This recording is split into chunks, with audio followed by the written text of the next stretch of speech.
উটের খাবার দেওয়া হয়েছে। এই যে আমরা দেখছি চমৎকার একটি পরিবেশ আমরা উপলক্ষ আমরা দেখছি ইনশাআল্লাহ।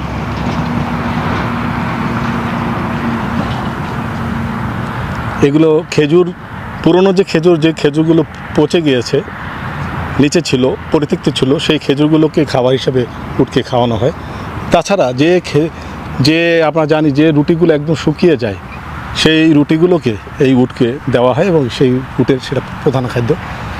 উটে আমরা জানি আল্লাহর একটা কুদরত, সেটা আপনাদেরকে আমি কীভাবে বলে বোঝাবো। উটের আল্লাহর যে একটা কুদরত সেটা আমরা দেখছি।